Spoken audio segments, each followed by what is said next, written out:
राजस्थान की सियासत में रानी यानी वसुंधरा राजे सिंधिया की क्या अहमियत है, ये कोई राज नहीं है। रजवाड़ों में बटे राजस्थान का हर आमोखास इस सच से वाकिफ है। लेकिन कहते हैं ना, राजनीति में कब कौन इतिहास बन जाए और कब किसका भविष्य सूरज की तरह चमकने लगे, ये कयास लगाना बेहद मुश्किल है। फिलहाल राजस्थान की सियासी हलचल भी कुछ ऐसी ही संभावनाओं में गोता लगाती दिख रही है। वहां किसका भविष्य चमकेगा और कौन इतिहास के पन्नों में गुम हो जाएगा, इसका सियासी गुणाफल निकालना अभी मुश्किल लग रहा है। क्योंकि नतीजा आए करीब 3 दिन हो चुके हैं, लेकिन राजस्थान में सीएम पद को लेकर अभी भी संशय बरकरार है। इस बारे में अभी तक किसी नाम पर मोहर नहीं लगी। हाँ, कयासों के आधार पर कुछ चेहरों को लेकर यह दावा जरूर किया जा रहा है कि बीजेपी आला कमान इनमें से एक नाम फाइनल कर सकती है। राजस्थान में सीएम पद के दावेदारों की बात करें तो इस वक्त इस कड़ी में सबसे पहला नाम है बाबा बालकनाथ का। क्योंकि बाबा बालकनाथ ने आज बीजेपी अध्यक्ष जेपी नड्डा से मुलाकात की है। अमित शाह से भी बाबा बालकनाथ की मुलाकात हुई है। बालकनाथ ने लोकसभा स्पीकर से मुलाकात की और उन्होंने अपने सांसद पद से इस्तीफा सौंप दिया।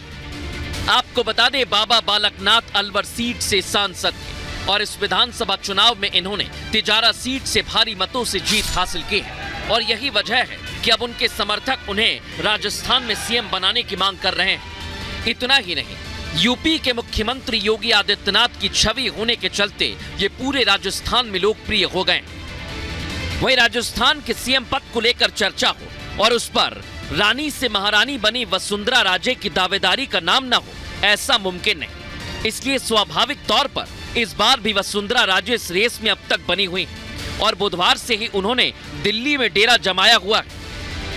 हालांकि आज ही कुछ विधायकों की बाड़ेबंदी को लेकर उनके बेटे दुष्यंत सिंह पर एक विधायक के पिता ने जो आरोप लगाए हैं, उसे देखते हुए इस बार हवा का रुख जरा बदला बदला से नजर आता है। एक विधायक ने मना कर दिया कि वहाँ मिलने मत जा। तो मेरी जानकारी में आया कि तो फिर मैंने कहा भाई कार्यालय तो जाएंगे, तो मैं जाके लेने गया, उसको जाके ले आया। और कुछ लोगों ने व्यवधान किया, 10-5 लोग वहाँ खड़े थे कि वो हम नहीं जाने देंगे। फिर क्या था, फिर मैं उसको ले आया, मेरे साथ भी 10-5 जने थे, मैं लेके आ गया उसको। कहाँ गए थे, कहाँ लेने गए थे आप? वो एक रिसोर्ट है अपना राजस्थान वाला रिसोर्ट था, उसमें थे। उसको दुष्यंत सिंह जी ले गए थे साथ में, और तो कोई नहीं था। मैडम के बेटे दुष्यंत सिंह जी ले गए थे।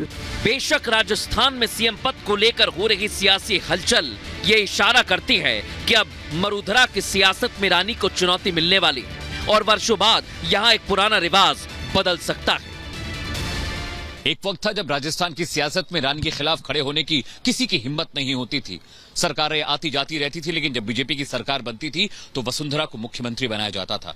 वो 2 बार मुख्यमंत्री रही और उनके बाद से ये बात लगभग तय हो गई थी कि पार्टी की वो स्वाभाविक पसंद है। लेकिन अब वक्त बदल रहा है। बड़ा सवाल यह है कि रजवाड़ों की पॉलिटिक्स के बाद अब नई चीजें हो रही हैं, नए चेहरों को मौका मिल रहा है। लेकिन अब बड़ा सवाल यह है, क्या रजवाड़ों का रिवाज बदलेगा या फिर किसी नए चेहरे को राजस्थान में मौका मिल सकता है? वहीं राजस्थान में सीएम पद को लेकर केंद्रीय मंत्री अश्विनी वैष्णव और दिया कुमारी का नाम भी चर्चा में। लेकिन राजस्थान में जिस तरह के हालात बनते दिख रहे हैं, उसमें हर घड़ी बदल रही सियासत कब किसे और कहां चौंका दे, ये कहना मुश्किल है। Bureau report, Republic Bharat.